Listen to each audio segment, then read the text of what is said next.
as I grow, the memories live on. They'll shine into the future till I am dead and gone. And I really hope that you don't overlook. We brought a little sunshine, a flower in a book, a flower in a book. Hi everyone, and welcome to the final episode of Series 1 of the Jake Whitworth Show. Now, with this being the last episode, what better way to end it than to bring on not only my favourite guest, but the very first guest that I ever had 6 years ago when I started this whole YouTube journey. It's the amazingly talented, the devilishly handsome Sean Smith. Hello, Sean. How are you? Ah, thank you for that incredible build-up, buddy.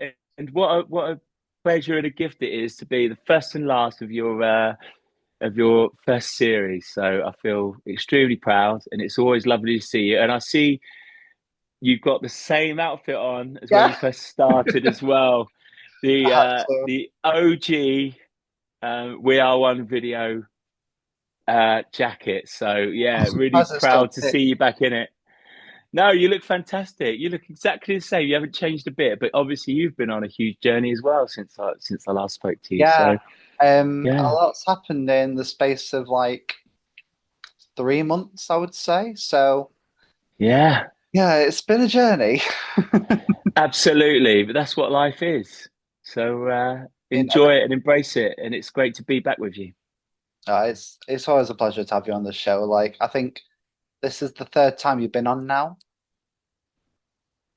Wow. Yeah, I remember the first one very clearly. When was the second? So, actually, we're going back a bit further. I messaged you on Facebook in 2018 because I was going to do a review of both Same Difference albums on my YouTube channel. And I asked you to do a video intro, and you did. Ah, But never yes. used it. Um, I think it's because I didn't know what to do on YouTube, and I always wanted to do it, and I was quite nervous of people thinking, "Oh, he's got someone to do his intro for him." That's not original kind of thing. So I never used Mm. it. It's still probably in our conversation somewhere on Facebook. But then Ah, skip to 2020, I was like, I really want to do this. I want to do this chat show thing. I ain't got nothing else to do because it's COVID. yeah, of So, course. and when I messaged you going, Sean, I want you to be my first guest, and I want to do this chat show. Are you willing to do it? He was like, of course, buddy. Like, we'll do it. Let's do it. And Yeah. since then, I'll always support you, mate, because you've been fantastic to me over the years, and my sister. You know, throughout the entire time, you've been a constant, and you know, it's a good way to give back is to, you know, to show you the love like you show me. I didn't think, mate, possibly going back. Get ready for this. Brace yourselves. 18 years ago, I know. I never thought I would be friends with you. That it's so surreal Yeah. to think that we are friends now. It's like, what? But you've been a beautiful supporter, and so you know if you've got that love given you, you need to give it right back. And it's the Exactly. same with if you get any of the opposite, they get the opposite treatment. So you know, um, I think now that I'm older, I can appreciate the people that are there for you and people that support you and love you, and those are the people I want to give my energy to. You're gonna make me cry, Sean, and we're gonna get to the emotional stuff later because I have quite a well, the lengthy comment on YouTube on your YouTube video the other day.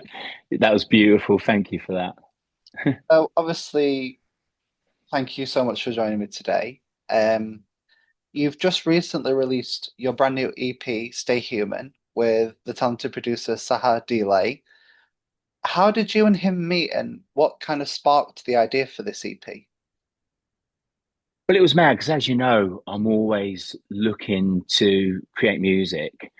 And, you know, often the way that it would work is I'd get a demo, I'd love it, I'd reach out to that producer, we'd do a deal, I'd then send the vocals and, you'd kind of just wait for it to come back, and then when the first take comes back, you maybe give your thoughts and then go back again, and that's how it kind of works. And there's this kind of trade-off. So you have put yourself out there and on the record, so you are all over it in a sense, because you've given Yeah. your feedback and you've done your own vocal and everything like that.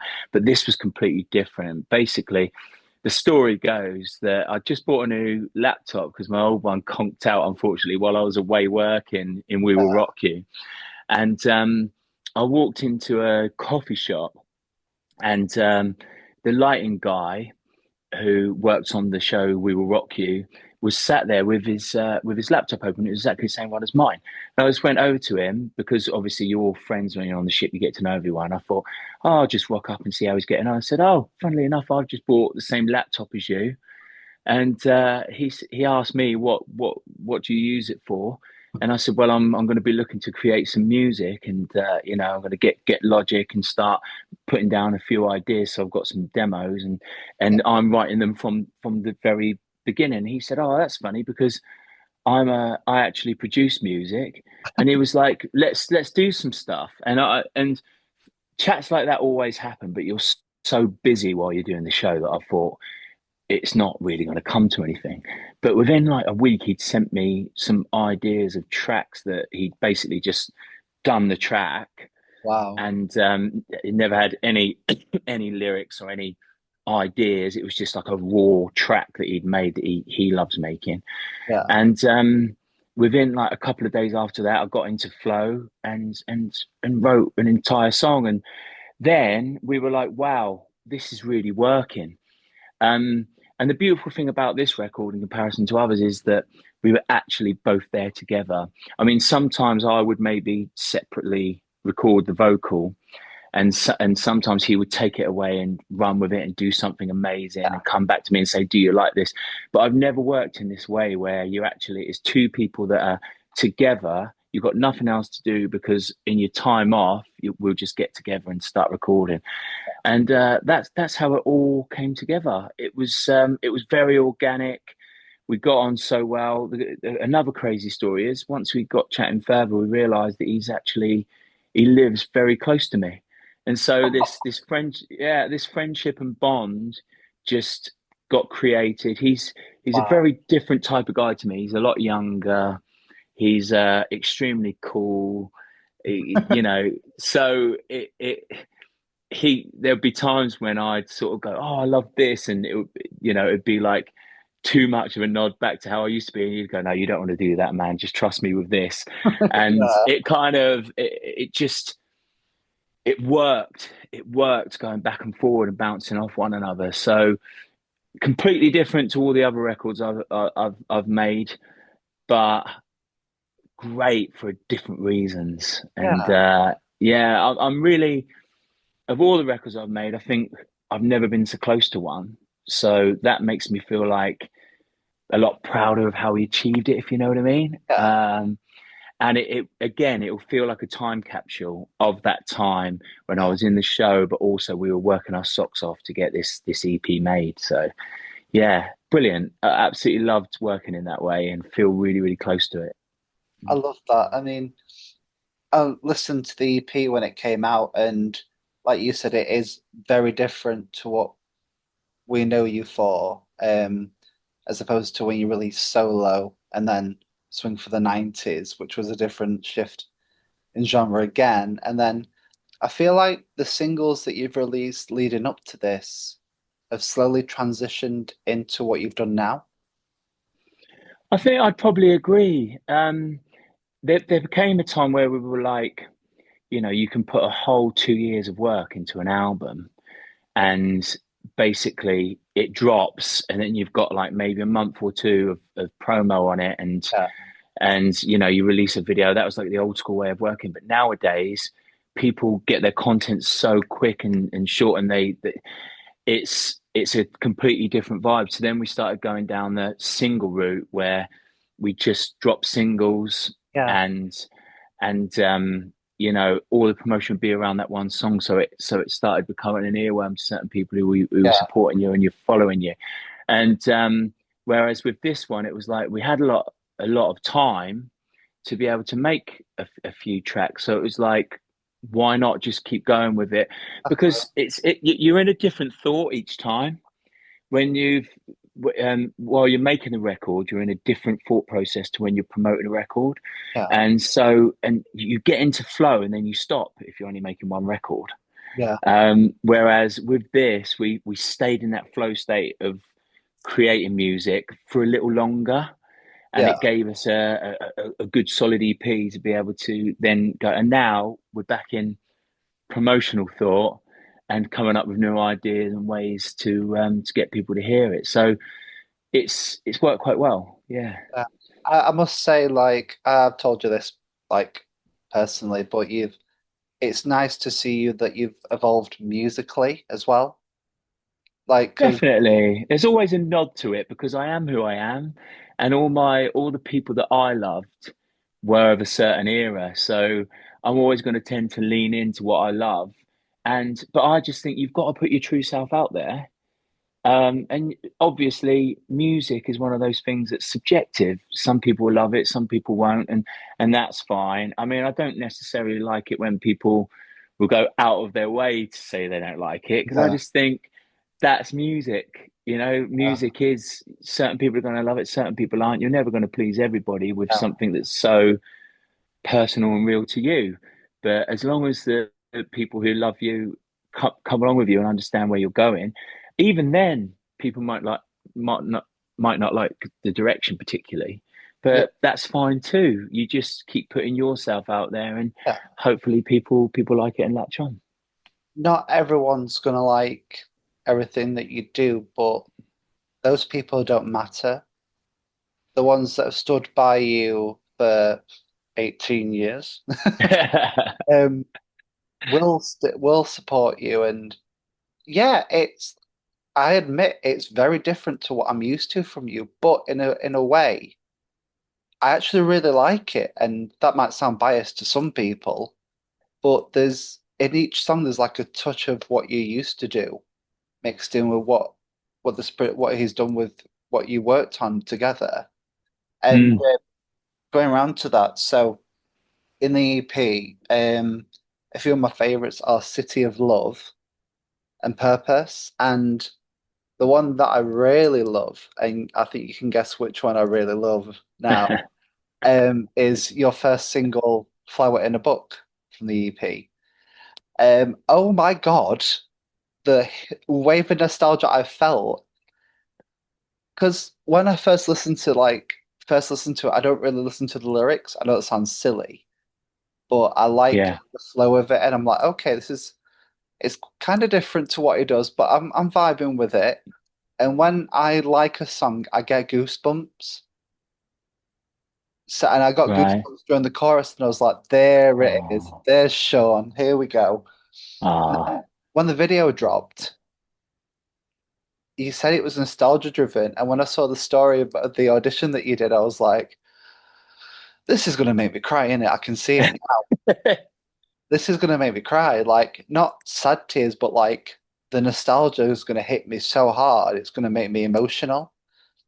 And mm, then watching the video, I was like, I can't. I like a minute in and I'm already welling up because all the clips take me back to being this 11-year-old kid watching you and Sarah on the X Factor mm, and supporting you since then. And I saw this small clip of you from Steps to the Stars when you was in that yeah. little band. I saw the Blink and You'll Miss It clip. That took me back to interviewing you 6 years ago and having that clip in there and talking about that as well. And yeah, it's like seeing the like all the performances you did, and yeah, I got really emotional watching it. I was like, wow, like this is I love it. Thanks, buddy. I must admit, when I was sort of looking on YouTube for clips, it took me back down memory lane in a big way, and certain stuff I totally forgot we even did. And um, yeah, just I got those feels too, and it actually lifted me up a little bit. And I ended up saying to Sarah, whenever you're feeling a bit down, you know, the kids are playing up, you're non-stop working, you've got all these shows that you've got to, you know, get up together, and there's pressure from all sides. I said, just go and have a little look at them, because Yeah. they just fill you with joy, and like a time capsule that is a reminder of happy times. And I think the world like was a lot happier in a weird way. I mean, I know obviously people say when you're younger, you are just generally happier and life's a lot easier for you, basically looked after, aren't you? And then all of a sudden life hits and you've got, bills to pay, things to do, and, just to survive. And you've got to grow up and make that happen. Yeah. But, I do just think, yeah, it's weird because it was previous to the very first, like the 2008 was like the crash, wasn't it? Yeah. And you think previous to that, everyone was just, you know, happy, and economy was good. Everyone felt like they had more than enough money. Things were a lot cheaper. Yeah. You could just live life to the max, and it was like the norm. Yeah. Yeah, it's just really nice to look back at the fond memories, and thank you for what you said. I mean, that was the point actually, to sort of just it was a big thank you to Sarah for Yeah. one, because I don't see her much anymore. She's obviously got her own life, she's looking after the children. She's so busy that it was I wanted to say a little thank you. But the weird thing is, I think with a lot of people, they don't see it as that long ago. So when I've been putting it out, um, a lot of the sort of how people used to feel about it just comes straight back out, and whether you like it or not. Yeah. So yeah, I think it was sort of memorable enough that, because for me it just feels like so long ago. Yeah. Um, it's hard to put into words, but the thing is, there's this sort of weighing it up as to how far do you go back, because obviously one of the things with me is that you remember me from Same Difference. Yeah. And so that helps people to go, oh, what's he up to now? And go with it. Or you just completely deny Same Difference altogether, get rid of all of that, Yeah. and go, this is me now, and hopefully build from the off. But I think I'm trying to get a blend of both, because I Yeah. don't want to lose the people that have always loved me, and they'll always remember those times anyway. Yeah. But in a way, you don't want the new people to look all that way back, No. because then they'll get that they'll prejudge you on what you were back then, and obviously you're so different.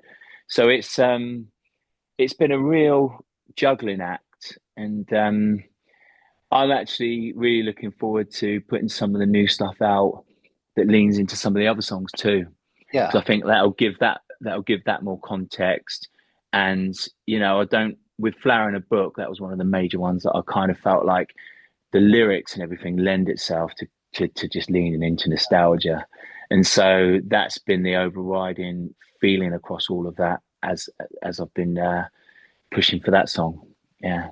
I love how I watched the little podcast that you and him did talking about Flower in the Book the other day, and obviously I see it as a dedication to Sarah and a thank you to Sarah, and I love the story behind the title and how you got this demo of this song that was like very happy, and he was just like, no, minor keys all the way.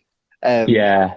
but I also see this song as like a love letter to the fans that have been with you since the X Factor days. Like 2007 was 19 years ago. Yeah.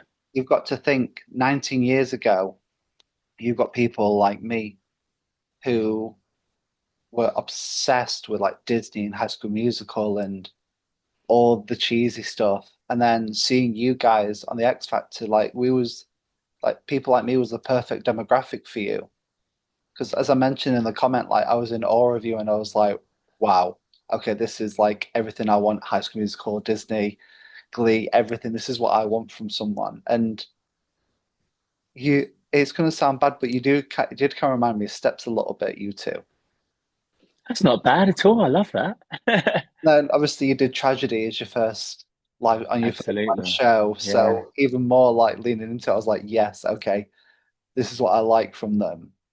And then I remember being gutted that you didn't win, but like I mentioned to you before we started this interview, that because you came third and you went off and did your own thing and not come off the back of being a winner, I feel like, and this is no shade to Leon Jackson who won, but I feel like you were more popular because So, you did your own thing. You didn't but necessarily have the winner's title above you, and you went off and did mm, what you guys want to do with, and then obviously with Simon signing you guys as well.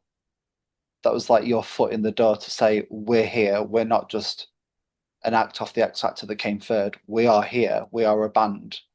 This is what we want mm. to do. Like, this is us. And Thanks, buddy.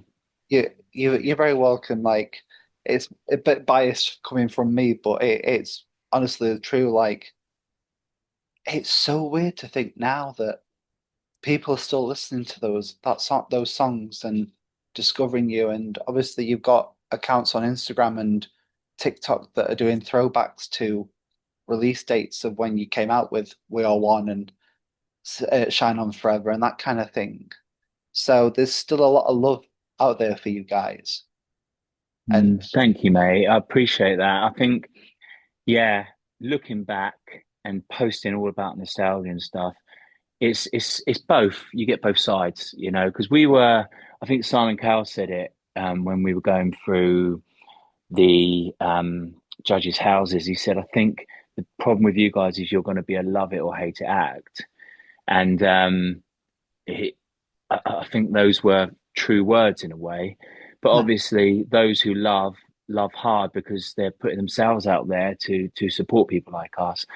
And I had a message just recently, someone just saying, I just want that joy back in life that you guys kind of brought, and that time was a very joyful time in my life, and yeah, I do think there's a touch of like negativity sells, doesn't it? yeah, You're always bombarded every time you go on with like crazy stuff, because stuff that's crazy and takes your attention. It's like the news is always deliberately that way, and they know that people are going to watch because yeah, they're going to see that and they're going to think, "Wow, that's something I haven't seen before," and that's just mad. And so you're just bombarded, and it kind of like makes things that are mad that don't happen too often seem like they're always happening, like they're right in your face. yeah, And there's nothing wrong with just taking a moment out to just enjoy life yeah, and and just actually find that just lean into that happiness and that's kind of what we were selling, really. I yeah, think it was the same with Steps. I remember because Tim Byrne, who used to manage them, was a big part of what Same Difference were, and he always said to us, "It's just remember, it's always sunny in Same Difference world." And look, we're people at the end of the day, yeah, and there would be times when we're brother and sister working together. You know, we fought like cats and dogs growing up. So then to all of a sudden make us work together was mad. And but he was like, "It's always sunny in the Same Difference world. You just got to keep spreading that happiness." And we tried our very, very best. It wasn't always easy, but I don't see what's wrong with that. I don't see what's wrong with things just being happy. It's you yeah. know. A lot of the songs that you guys did on the albums still sound amazing to this day. But that's just my opinion. But I'm sure a lot of fans that again grew up with you would say the same thing. I feel like there were a lot of missed opportunities for singles at the time for both Mm, albums. mm, Um, mm. I feel like you could have had "If You Can't Dance" as a single from Pop. Oh, well, Um, thanks, buddy. We wrote that one as well, so that's nice to hear. "Let Me Be the One" as well, which I discovered. I think it's another band that did it called Six, and it was Yeah, Popstars Island. I think if I'm right. correct. They did Yeah, that, and I didn't realize that. And then I remember you telling me "Right Between the Eyes" was meant for Celine Dion, correct. Yeah, and because you said it was like one of another songs, and I like quickly said, "Oh, it sounds like I'm Alive," yeah, and yeah. there's another one as well that should have been a single, Starts to Beat Again, which I said sounds Oh, like Katy Perry's the one that got away. yeah, yeah. It's exactly the same chord progression, isn't it? Yeah. And that ended up being a big hit. And you think, wow, yeah. If they'd have just, I think another thing that happened at that time was they were pitching for us for a kids' TV show Okay. that was going to be kind of like what S Club did, where they had a TV show that went along with the songs that they were releasing. Yeah. And Simon had this vision of creating something like that all over again, Wow. and but just like a new age version. But when they were pitching to the TV companies about doing it, they said it was cheaper to make a cookery show, or something like that would be such big budget. Yeah. That I think when that vision of Simon's didn't end up going into fruition, um, then all of a sudden it was kind of like, oh well, that was going to be our big outlet to get everyone on board. We have to do this the traditional way now by doing single after single after single. I mean, the We Are One video alone cost 250 grand to Wow. make. So at that time, I mean, I think, and now you look back, the quality seemed a little bit poor. It's surreal because obviously things have come so far in such a Yeah. short space of time. I mean, it has been 19 years, so you should imagine things are getting better and better all the Yeah. time. But a video like that wouldn't cost anything like that nowadays. But back then, you had to have all the top equipment and a high end director to be able to do it. And so I think that he was probably going, well, we do 4 videos Mm. straight away. That's 1 million that needs recouping off the back of them, and we haven't got this big TV show outlet. Maybe it was that. He definitely was leaning into trying to make us like Britain's version of High School Musical, and I think he committed to that to as much as he could. Yeah. I'd say, but I agree with you. I would have loved to have got some more singles out there because I think that would have kept us in good stead. But I don't look back in anger or upset, to quote Oasis. um, Oh yeah. I just think things are what they are, and Yeah. and I've had some incredible experiences and memories since then that I wouldn't have had if things didn't go the way that they did. So I'm still positive and still happy about it all. Yeah. I mean, I always say that, and yeah, I've said this to you multiple times, but Karma Karma from The Rest is History was a missed single. That would have been Yeah, top 10 easily. Like, come on, you thanks, had buddy. Alcazar on the track as well. Yeah, well, Uh, that was the problem, was the cost of getting out to film a video. Obviously, we had to work it out so that they were all free, we were both free, because you couldn't put out just us on the video yeah, without when Alcazar are actually a big part of the record. So yeah, it was a huge missed opportunity, but at the time we tried to maneuver things so that could work out. yeah, But unfortunately, I mean, obviously, it would have meant a lot of flying around. We'd have had to get a director. We never had the same budget exactly. on that record than what we did when we were with Simon Cowell's label, obviously. So we had to sort of pick and choose. But I mean, doing it as a single and maybe doing something with it, or maybe doing cutaway shots of both for separate or something. But we wanted to be we wanted to be in there with them, so Yeah, that the whole thing flowed rather than. And also back then, things were shot differently as well. Like nowadays, you can shoot in all different locations and it all still comes together. yeah, Whereas back then, we probably would have wanted a location to be able to put put put it together. So again, yeah, I agree with you. A big missed opportunity. That was definitely the fan favorite on the second album. But again, can't look back in anger.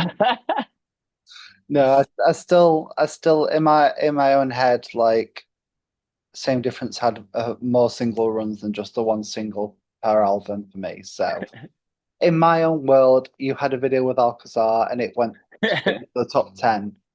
And but I I was, love it. Your what's the word? Your putting it out there into the universe for us and making that your reality. I love that. But I But mean, I believe in all stuff like that. I think, you've got to have a vision, and then you'll make it real eventually. Yeah. it's not too late to grab Sarah and message the members of Alcazar and do a video now. Like, people would still want that, and you think I'm joking, but I'm being deadly serious. Like, people, like I said, like with nostalgia at the minute, people are craving for that kind of nostalgia now, and it seems to be a lot more wanted now than it was back then. Yeah, I think that's because people just recall those times a lot happier, particularly people that are, you know, Yeah, little older now, maybe. I mean, like obviously the kids are growing up now with a completely different reality, but eventually when they get a bit older, they'll probably look at their early days as something that was really special and want to lean into them. It's like sometimes I go back and play all the old video games that I would play during the sort of early 2000s, just because I was like, I remember playing this for hours, and yeah. it seems so poor compared to today's standards, but there's something so enjoyable about it.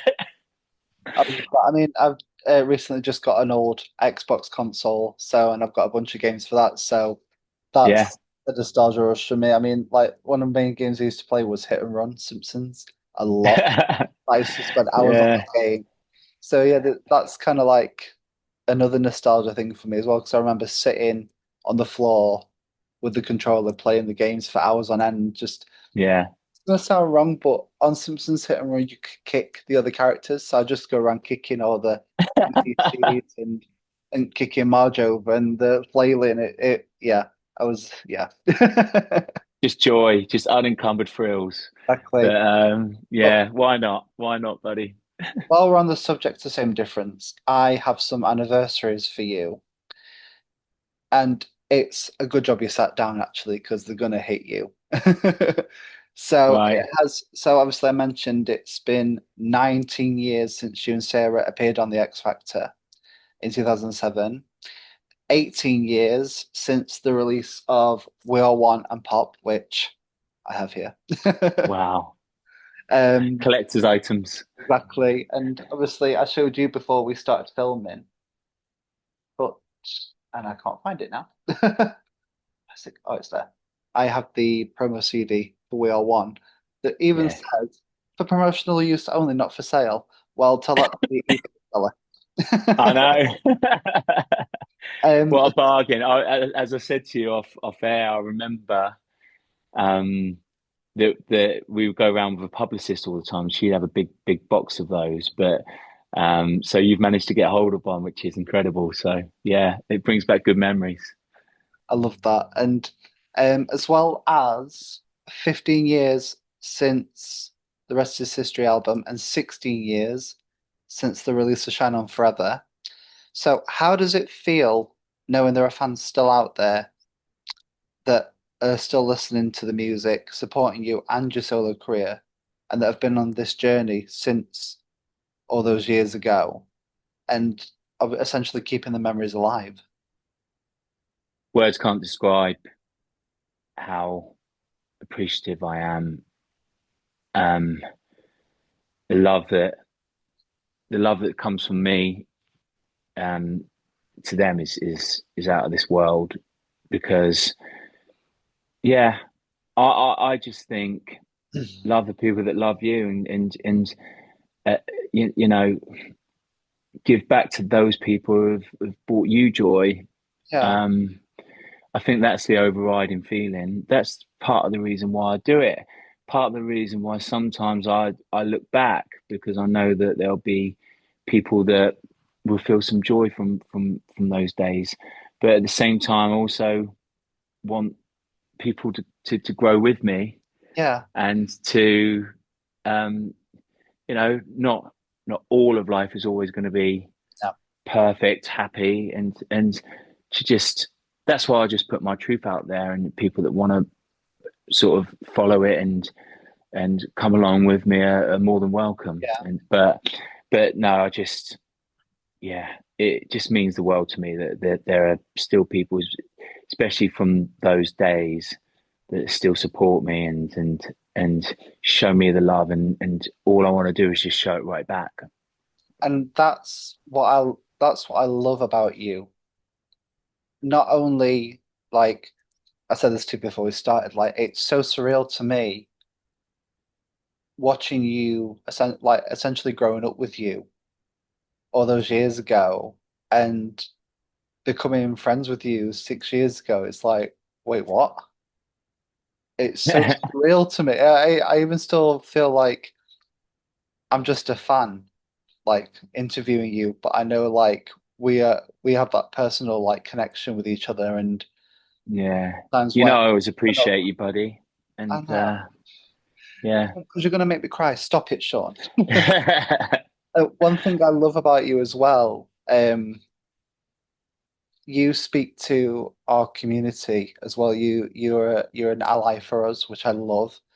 And when Oh, you thanks, release buddy. your solo stuff, we get stuff like this. So why not go back? Like, come on now. This is what we like. I still look at that picture and go, wow, I should have done more on abs, you know. I've been in better shape before. But yeah, I think we were just out of COVID and stuff, but I can't remember. But yeah, I wasn't at peak condition at that point. But I'm always trying to keep myself up together.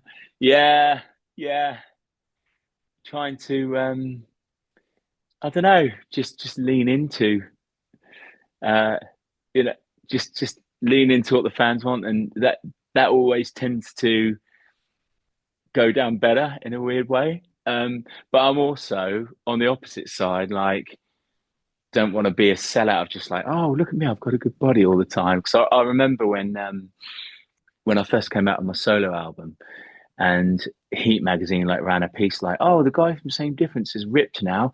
Oh, how funny because he's also got an album coming out. And I just thought, and it made me go, oh yeah, I probably did get ripped up for the sake of coming out solo. Uh, But they've just kind of like, you know, leaned into something that wasn't ideal for me.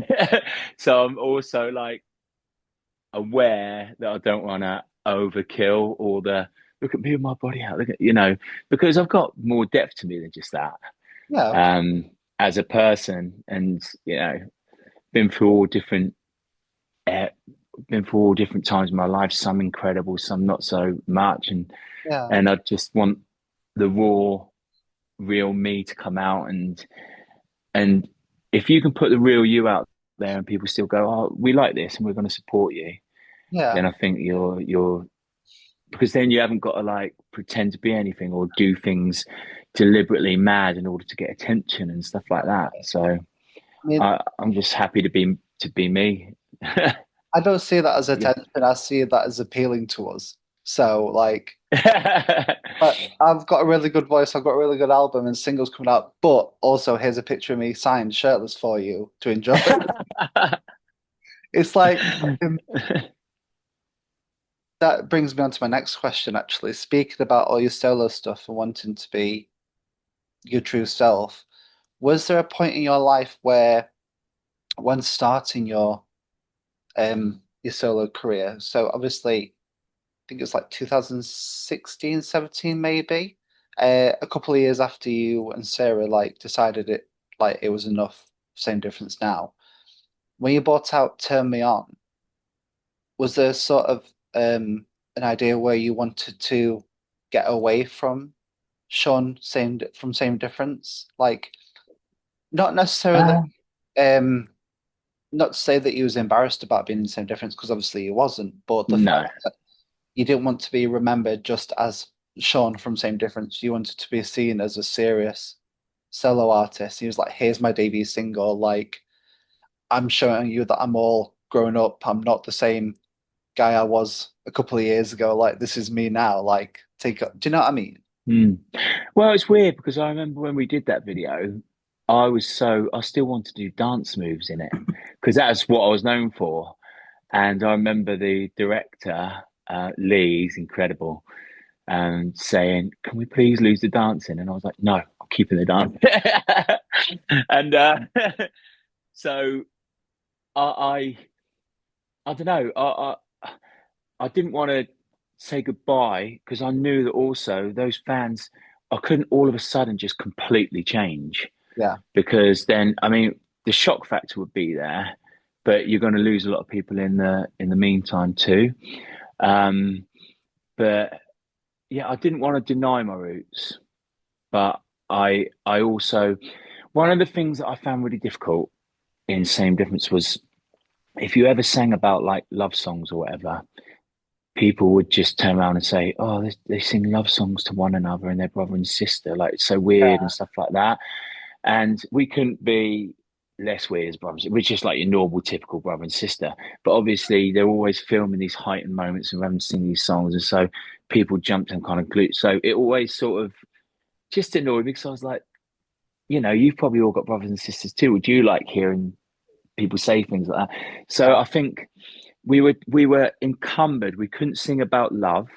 We couldn't sing about anything sexual. And I guess, when you're going through like your teenage years, those are the sort of sexual experimentation, exciting sort Yeah. of time years.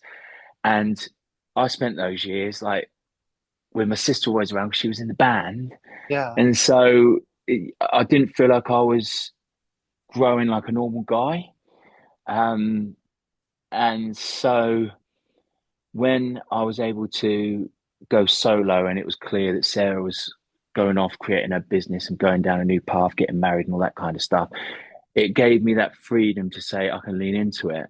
But at the same time, I wasn't starting afresh No. because that was my big moment on the TV show. So it had to be a bit of a crossover. Yeah. And I think that's what I was trying to do at that point. For the second video of that album with Magic, I completely lent into, we didn't have any dancing in it, and then so it was kind of a bit of a transition Yeah. rather than just complete shock factor. But I think some of the themes of the Turn Me On video were quite shocking in themselves anyway. So Yeah. I think we were talking about it a while back, and you mentioned to me that there was a chance like people like you could have extras in the video, and I could have been in that video. But yeah, I think how old was that then? 2014. I think I would have been 21, 22, maybe something like that. yeah, So too innocent for that no, video. I think I was 20. 2016, I was 20. Yeah, Yeah. 10 years. Yeah, 10 years ago. I'm 31 this year. Yeah, I would have been 20, so I would have just been like, I wasn't the kind of person that was. I'm not a prude, but also at the same time, I wasn't. I don't think I would have fit in as an extra in that video. Well, funnily enough, we did a competition to find extras, and the extra that actually won the chance to be in it actually got freaked out the day before. And yeah, we wouldn't have necessarily been like, you're featured and you're doing some of the crazy stuff that was happening in the video. But it might have been more like there for the day to enjoy it, but also you show up in the background maybe or something like that. But Yeah, yeah, they kind of did freaked out and didn't want to be in it in the end. So obviously you're not gonna when it's supposed to be like a fun, enjoyable day to be on yeah, set and make the most of the day. You don't want people feeling tense and upset about or worried. So we in the end they didn't make it into the shoot day, but that was a really fun day for sure shooting. And yeah, and like I say, getting the dance moves in there, I managed it. But quickly got away from that afterwards. But I feel like from Turn Me On to Magic, it was like, okay, I'm getting rid of the dancing. I'm just going to show up. I'm just going to take my kit off for you now. yeah. Well, I'd worked hard on the bod, so you might as well show it off while it's there. Exactly. But I always think, because of what I do with the musical theatre, the going to the gym is like a must. I've got Yeah. to keep myself because you can't physically do, Yeah. 7 shows a week if you're not in shape or you've not got some fight about you for stage. And Okay. also I find that when it's there, you just seem more imposing on stage. So it's something that I always try to keep up. Yeah. Yeah. So I actually want to go back to Same Difference for a little bit because obviously we're on the subject of anniversaries. I've seen a lot of artists at the minute bring out like compilation CDs of like remixes and bonus tracks and unreleased material. So what I want to ask you is, and I've asked you this before, you've never given me like you've given me like a cryptic answer, but you've never really answered it properly. So this is your chance, Sean. Okay. So you want an out and out honest answer, and I can't shirk the question, is what you're saying. Okay, Exactly. Right. So deal. I want, so would there be any chance for any special anniversary releases or maybe, like I said, a compilation CD of all tracks from both albums, including any unreleased songs that didn't make it onto the first two albums? Because I think I remember reading at the time you were starting work on the third album, and I don't know if this is true or not, but apparently the title was Superheroes. Is Correct. that correct? Oh, Yeah. see, you can't really be too certain sometimes with online stuff because they can make up anything. So, Mm. but yeah, was there any tracks that were actually ready for the third album, or was it just in the writing stages? They were very early demos. Yeah. Of which you've heard a few, haven't you? Yeah. So um, the ones that they I've weren't heard, ready. I'm not going Yeah, to say which ones because obviously that's between us. But the ones that I heard were those ones that I've heard. Were they for the third album?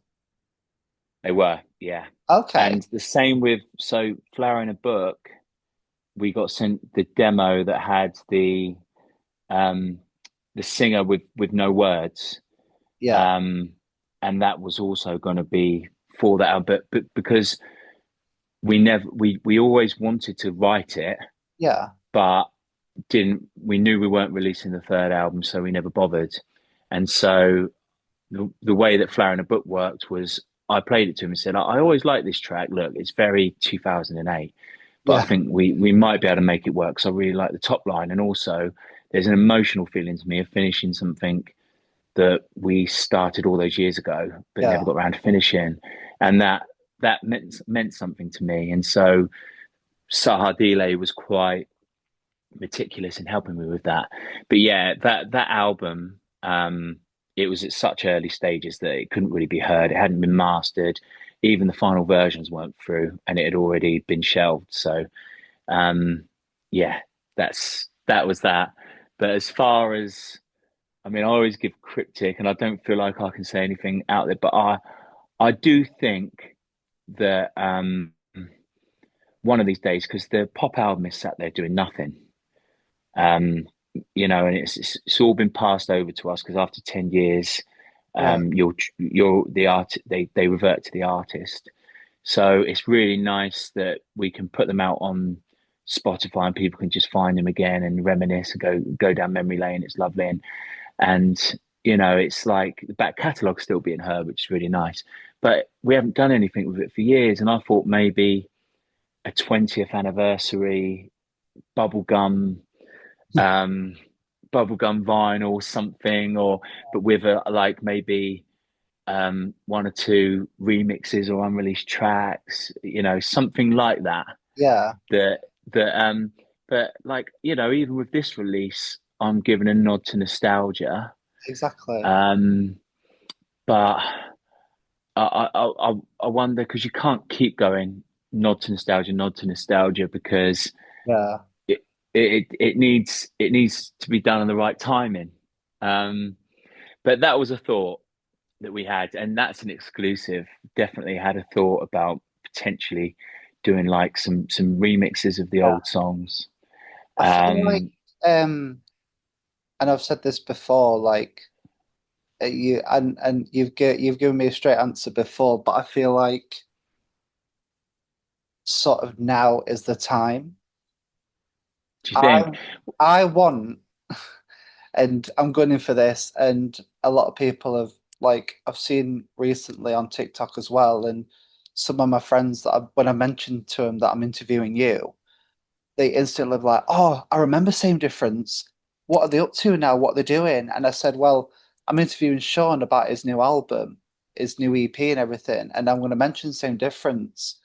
And there's like, "Oh, there needs to be a Same Difference reunion. Like, you've seen Steps do it, you've seen S Club do it, you've seen um, oh, what's the band that done Boyzone are doing it at the minute. Yeah, yeah, Everyone's doing this, and I've always said this: the perfect blueprint of reunions to follow is Steps, because they came yeah, back with such an album that was obviously similar to what they do, but it was fresh and new.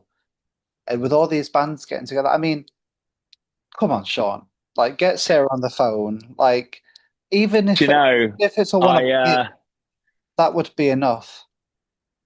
yeah, uh, I mean, it is like in a weird way a bit of a dream to relive it in some way. Whether the first and appetite would be like there like it was. I mean, when I look back, as I say, when I look back at some of the old gigs that we used to do, and I was looking on YouTube recently, some of them were unbelievable. I mean, when you look at the sheer amount of people in the audience, the screaming, the craziness towards us, like I don't know whether it would be like that. And I think, you can't chase something that was of its time Yeah, and feel like you're going to get that back again. It doesn't always work like that.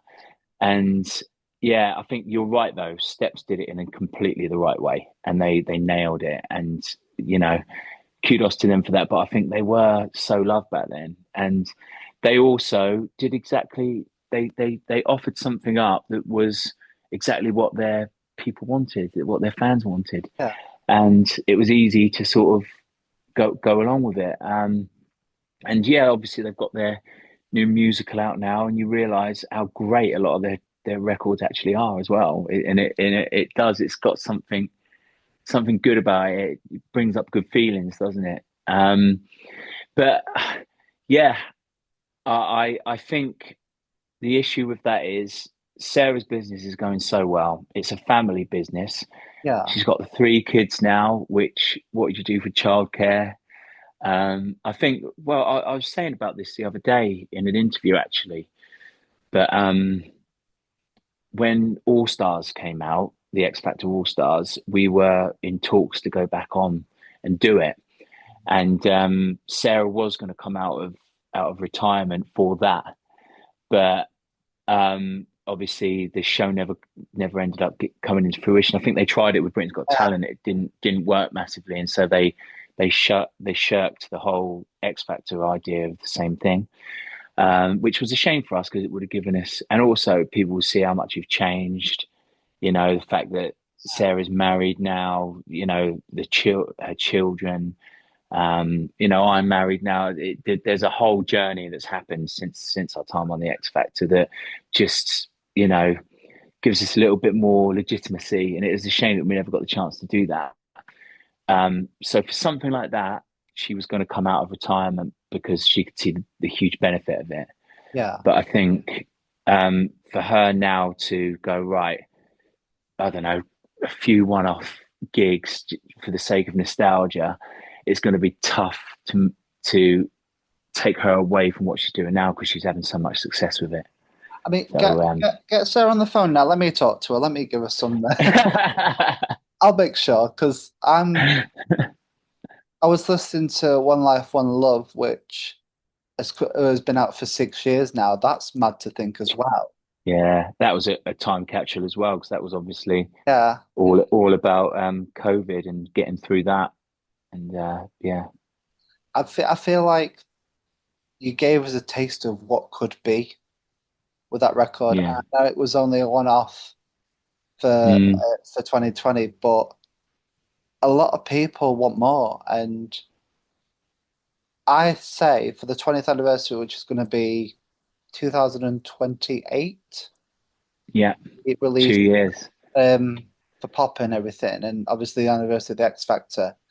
I feel like that's the perfect time. I mean, you've got a great guy behind you, you've got Stefan behind you with SP Music, and I really feel like and get me on board as well because It's on record that I've come up with this idea that there should be a 20th anniversary edition of both albums with bonus tracks and anything that you can get from the archives and give a refresh to. Get Saha Delay on there as well with you. And I feel like maybe a one-off gig, start off like a Pride or something, because there's your market right there. Because a lot of your fans now, and a lot of Same Difference fans, were part of the LGBTQ community. So Mm, we're big on nostalgia. We are huge on it. We crave nostalgia. Like as I've been saying, like, yeah. right next to me, I've got all the CDs from back in the day still. Do you know what I mean? I'm even wearing the jacket for Yeah. God's sake. So like it You're a it needs beautiful to soul. happen. Like it really does. Like I think Maybe that would be the right time. But yeah, I think Sarah's um, third child is still so young, but maybe by that point you might be a little bit more self-sufficient. She might have a little bit more time on her hands to be able to do it. I always think with Sarah as well, she was an incredible actress. Like even before we did the X Factor. She yeah. was getting down to, I mean, I remember for the In Between as the part of Carly, she was in the final two. Oh wow. And yeah, didn't quite make, but she did some stuff on Nickelodeon. In fact, Yeah. She was that's in in the Gina in the video. House. Genie in the House. Yeah, she was Yeah. all, and that was even previous to X Factor. So she was already heading down the acting route, and it was going really, really well for her. And I always think that's something that she can come back to, and because she's so natural with her acting on TV.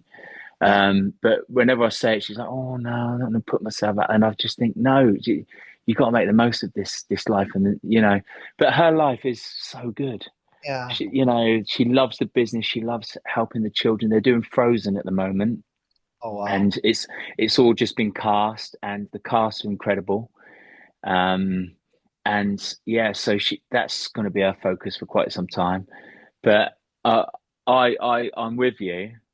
I agree. I'd absolutely love it if there's a thirst for it and we can make it happen, and it's the right kind of gig and the right kind of vibe. Then I think absolutely we would. But as far as sort of releasing something for nostalgia, that's 2 years down the line. It's definitely something we can look at and think about because, as I say, we own the records now. Yeah. So yeah, there's certainly chances to do things with them that could be quite exciting. Yeah, A lot of recently, I don't know if you're aware, Hilary Duff released a new I've seen a album. lot of her recently on my Yeah, yeah, on my feed. She's and coming up a lot. she Yeah, re-recorded some of her old songs. yeah, And I think for the 20th anniversary, I think like a stripped back version of We All Want or even Shine On Forever or some of the album tracks would be quite cool to yeah. hear. Karma, Karma. Finally make that a single. Yes, I'm with you on that one. And I think in brackets it should be Sean and Sarah's version because it's Okay. re-recorded. So Yeah, yeah, maybe. obviously, like I said, you've got Saha Delay behind you and Stefan and everything. I think it'd be cool to hear them in a different light.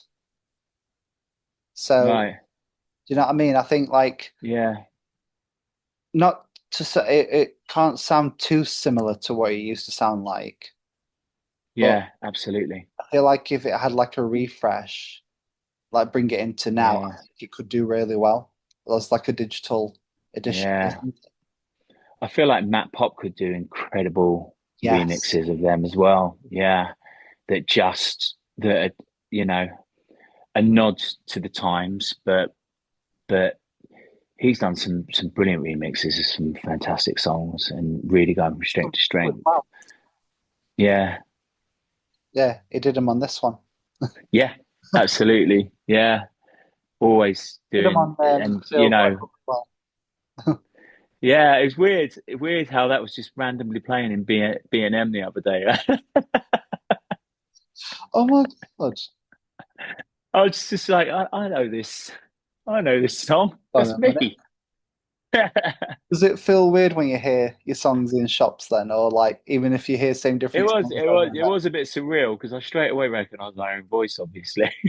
But yeah, it got sent to me like, what on earth is this? And I was like, I know, man. I Uh, thought, why not just embrace it, put it out there? And B&M of all shops. I was like, you'd wish that it was in like, I don't know, Louis Vuitton or, you know. I can't imagine But hearing "We Are One" in Louis Vuitton. no, I know it's not the same flavor, is it? But no, I don't know, little things like that happen every so often that just make you smile and put you in a happy mood, and it's nice to know it's getting out there. Oh. So, Sean, my final question for you. What's next? I mean, personally, I'd love to hear more music with Saha Delay and Oh, see yours great. where that could go Yeah, in the future. Um, I'd also like to see either City of Love or Purpose as the next single. absolutely. I mean, really, we're not properly doing singles with this, I don't think. It's just going to be like for the next few months, just making sure that people are getting like earworms of certain parts of the song so that they can go and find it. And I think that's going to be the main way of trying to get it out there. But I think this whole EP is quite strong. So I think just making sure that people hear it when they do get their downtime, they get the chance to go and listen and get it on in the background, and just feel the flavor of what we're trying to put out there. That's the beauty of music, isn't it? It goes along with your life, and hopefully people will make this EP a soundtrack to their life at this moment in time. That's the hope. Get it on their playlists, and it kind of stick with them. But as far as going forward, I really don't know, because I'm one of those people that, I mean, how random to walk into a coffee shop and then all of a sudden create an EP out of it. Exactly. Yeah. Just seeing someone that you connect with. Because if it wasn't for me going and doing that twist of fate, probably would have just gone down the route of, oh, let's just do another single at some point. I always, the feeling comes round to me at certain points in my life, Yeah. and I'll just feel like now's the time that I want to go again. I've had a bit of time off. Yeah. Um, you know, there's times when, like, for example, the musical theatre stuff will have to take precedence because you've got to give your energy and time to it. And for that, you've got to stay fit and healthy and everything like that goes along with it. And so you're constantly fighting, and you're only playing to a few thousand people each show. Yeah.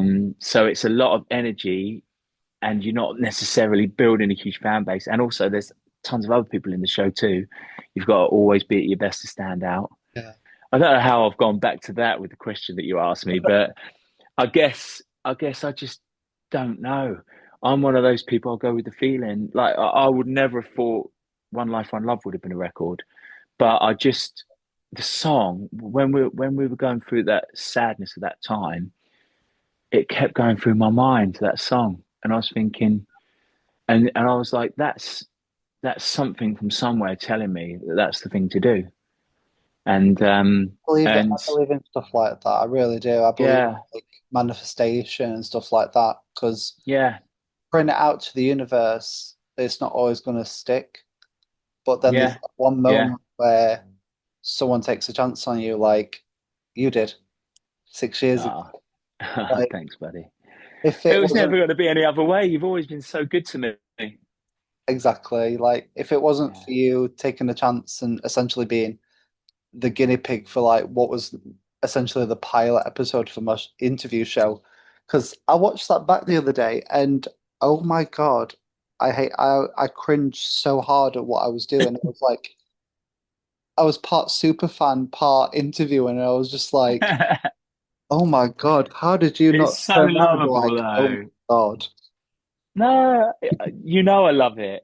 Like I said, anybody that's going to be supportive, they'll get my love right back tenfold, because that's the kind of trade-off that I feel is worthy. It's you could go. A lot of people can go through life having no one really be their biggest fan or supporter, apart from maybe one or two loved ones, their family, and stuff like Yeah, that.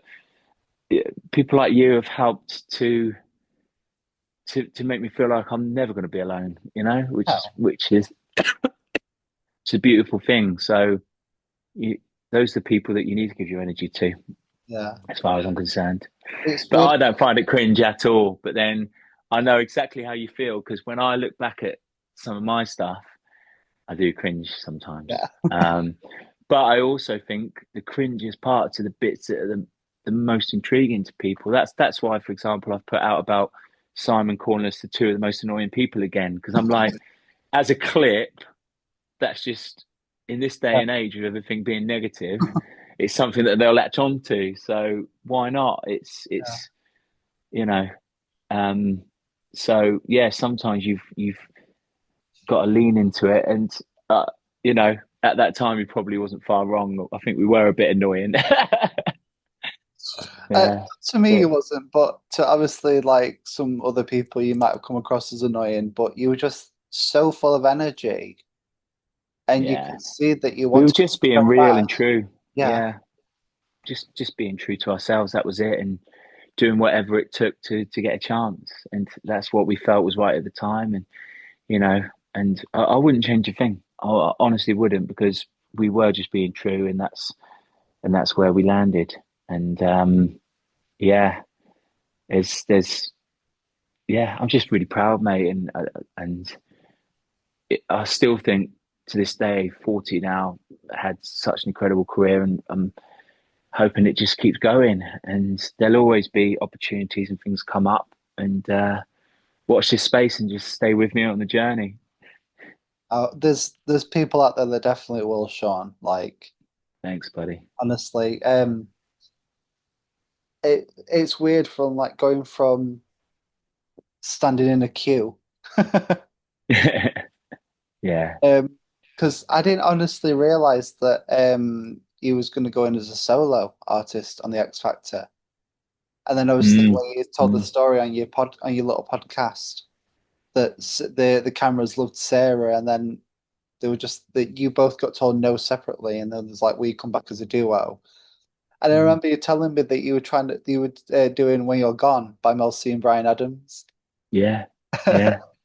And you didn't know Yeah. it's kind of like when I was starting my show, like I didn't know what ideas I wanted, what I wanted to do. Like, are people gonna like this? Are people gonna hate this kind of thing? And I've always had positive feedback with guests and not so positive feedback with certain guests that I'm not going to name names, but people know. Um, but yeah, it's mad to think like how time changes so differently, and like where you Mm, are at a point in your life like now. Like I never thought 6 years ago I'd be interviewing you on YouTube, talking to yeah. you about how big of a Same Difference fan I am and loving your new music and everything, and then cut to 6 years later, you're back here again. I mean, Yeah. you can't get enough of me, Sean. Like seriously, what is? I know. I know you just draw me in. I don't know what it is. No, I honestly, I just think you've always been such a avid supporter, and it's also lovely to talk to you, because it lifts me up as well to hear that I've connected in that way to somebody, you know, and so it's kind of like good therapy in a way as well, and hopefully the people listening will actually take something from it too, and Yeah, you know, so it's it's all around good, but no, it's been an absolute pleasure, buddy. I so appreciate you. don't you always make me feel emotional, even when you're not around. Like watching the video, I was sat there like, I remember that. I remember being a kid watching that. Yeah, good old days. Yeah, but I feel like Flower in a Book is a love letter to us fans to say like thank you for being there for so long Mm, and being on a mm. journey with us. And then obviously thank you to Sarah for being there with you. And yeah, Yeah.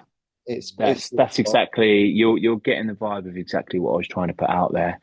I think with the others, maybe it's a bit of a step away from where I was, and step into this new, yeah, which is why it's perfect as as an early promotion, this one, because it's just a bit of a reminder that I was there and I am here, and then the others will be like, this is kind of where I am now, and all of them uh, are written in a way that they're just what I was feeling at the time.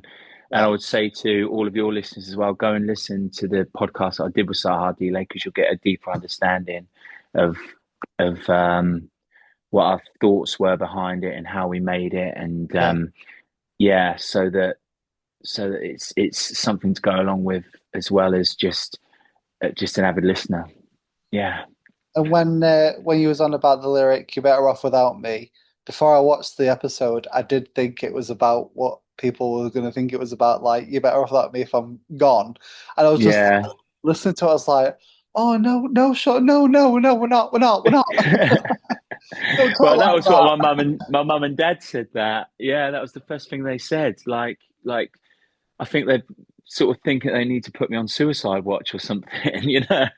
And I was like, it's not that at all. She's just better off without me in life. She's Yeah, now, she's got her 3 kids. She's married. She's got a gorgeous house. She's got a company that's going from strength to strength and is giving so much to so many kids. And so, in that sense, she is better off without me. She's standing strong on her own, and you've not got your annoying brother around you all the time. Um, but yeah, like obviously those lines do lean themselves towards that, and I think that's also quite deliberate as well. yeah, Um, you know, um, you've got to be have conviction with the lines that you're singing, um, for them to hit more deeply, I think. yeah, And I'm not scared to go there. It's like with Purpose. The whole thing was, I mean, I haven't released the chat that I did with Saha Delay about that one yet, yeah, but the whole thing was written around struggles that I'm having while I was on that tour, and how you feel like you're just a number in a machine, and you it's if you're ill, go off. There's no like, oh, we don't care, we'll just put the understudy on. It was and all of that is talked about within the song. And I was thinking, because of everything that happened with my, going deep now, but like my baby losses and all that kind of stuff that I yeah, went through, like I was just kind of going, what is the reason for all this? Like, these people, they watch the show, and then they just go off to the buffet afterwards or whatever, and it's like kind of like you've forgotten, and you've put your heart and soul and you've given everything to give them that little bit of time of entertainment. And I just thought, well, what's it all for? But then I think, now that I look back, without that kind of stuff, life is just yeah, so, you get, maybe we gave them like an hour or so of just complete contentment and happiness, and yeah, that's enough in life. That's enough from me, and I've done my job then, or something. yeah, But that's what Purpose is written around. But like I say, we could go through every song and talk about what they're written for and what the reason was behind them. But there is a series out there for that anyway, so we don't I necessarily will. need I'll to. But, put a couple of links in the description, guys, if you want to watch. The episodes are out already. I oh, feel thanks, like mate. of all your releases that you've done, this one is very deep, very deeply personal and raw, and Mm, you're showing, like you said, you wanted to show, you always want to show your true authentic self, and I think through this EP you are. Like, not saying thank that you. you haven't before with your previous releases, but I feel like this one you're like laying it all out on the table. Like, this is Mm, me. mm, You've known me and grown up with me for so many years now. mm, It's time for you to mm. know me on a deeper level. I've always been a little bit self-depreciating. It was funny because when my dad was listening to it, he was like, "I know that's how you feel and that's your truth, but I want you to believe in yourself more and go, this is who I am, and here I am, and I'm brilliant, and like, why don't you think like that about yourself? But you show me a single person that always thinks so positively about themselves. Yeah, I think you can really look up to someone and think they're the best thing since sliced bread, and they've all gone through these feelings that, they're not worthy of certain things and all that kind of stuff too. So it's normal, but what you are getting from the EP is complete truth from my words of how I'm actually really feeling, and I'm not afraid to put it out there because why not? And yeah, so that's my thought. I'll say too what I've said before. The people who love and support you and are there on this journey with you matter the most. The ones Yeah. who look like they're there for you when they're only like wanting the positive, happy music are not worth your time. And they're not Oh, worth fair enough. glance over like I'm just thinking this is pretty much at this point, but it's true, like as I've said many times, like throughout this interview, and I'm sure people are like, all right, Jake, we get it, you're friends with him. You don't have to keep going on about it. It's truly like surreal, like getting a message from you so every so often and like having a conversation with you is like when I'm sure she's not gonna mind me mentioning this, but when I was at my previous job that shall not be named for obvious reasons, you already know. Yeah. When I met Emmy, she was actually on talking to you on WhatsApp, and I was like, let's send a picture to Sean and be like, guess who I'm with? And because we connected through you, so we connected through like same difference and stuff, and we've been friends for a few years now. So every time I've like spoken to her and said like, oh Sean, I'm doing an interview with Sean, she's like, oh, I need to see this, like, make sure to let me know when Yeah. it's out and everything. And then when I messaged you saying, oh, I'm here with Emmy, he was like, oh my God, like send her my love and I hope you have a good Christmas and Yeah. all that. And it's just like mutual friends and stuff. It's like, did that just happen? Oh, bless you, buddy. Well, it does. It's I just think things like that are just lovely. Yeah, it's really nice to, when you sent me that, it put a smile on my face instantly. So I appreciate it. Oh. Well, Sean, thank you so, so much for joining me today on the final episode of Series 1 of the Jake Whitworth Show. Uh, this isn't the end because there are more episodes coming and a new series coming very soon. So, guys, Exciting. make sure to tune into that. But yeah, thank you again, Sean. It's always a pleasure. Thanks for having me, buddy. I am desperate for a wee right now, so I've been holding it for ages as well. Oh, bless you. Using my stomach muscles, but I didn't want to be rude and say I'm off. I've got to go pee. Well, But no, listen, best of luck with all of the episodes, mate, and I hope it's a huge success for you, and hopefully people watching can take something from this.